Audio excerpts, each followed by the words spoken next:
Hi guys! Tayo ngayon ay magluluto ng adobong sitaw at puso ng saging. Ngayon ay hihimayin natin ang sitaw na paputulin ng maliliit. Ito ay lulutuin ko para ipakain sa mga pamilya kong mga tamad na mga matakaw sa kain. Gusto lang ay kain ng kain. Itong sitaw ko pala ay doon galing sa garden. Kasi mahirap pag walang tanim, hindi ka makaluto ng gulay kung wala kang pambili. Mas maganda yung may tanim, may kukuhaan ka ng pangluto ng gulay. Sa panahon ngayon, bawal ang tamad-tamad. Dapat alerto para hindi magutom. Ito nga pala yung puso ng saging. Nilaga ng saging, nilaga ko ito ng 5 minutes para ito ay lumambot. Ito ay tatanggalan ng tubig na mainit. Ito ay lalagyan ko ng tubig malamig. Kasi ay mainit, baka mapasok yung kamay ko. Tapos, pagkatapos, pigain ng mabuti. Pigain ng mabuti para walang tubig. Kaya ito ay pinipiga ko kasi ay mapait ang lasa pag hindi nilaga. Kaya ganito ang nangyari.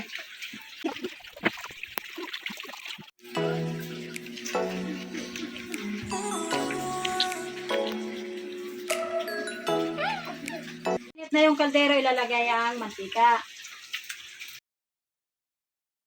Mainit na ang mantika, gisahin ng sa bawang at sibuyas. Haluin.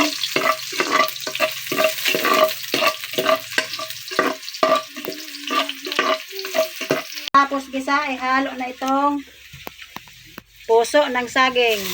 Ganito. Ang pagluto.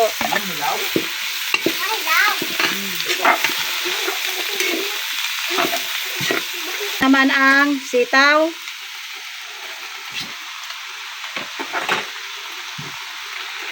Tapos, lagyan natin ng toyo. Lagyan natin ng konting paminta. Tapos, oyster sauce. Gagamit tayo ng oyster sauce para ito ay masarap na masarap. Yan ang magic sarap para ito ay masarap. At haluin ng mabuti. At lagyan ng kunting tubig. At haluin.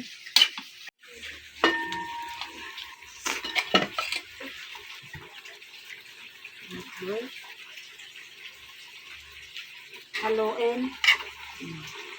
Palaging haluin para madaling maluto. Yung puso at sitaw naluto na. Ngayon, lagay natin sa mangkok. Tingnan natin kung magugustuhan nila ang luto ko, kung ito ba ay masarap o hindi. Masarap. Masarap talaga kasi ikaw ay puro kain ng kain.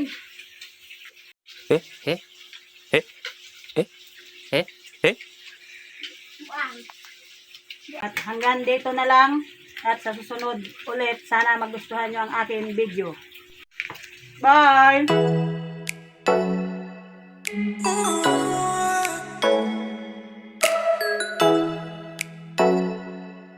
Oh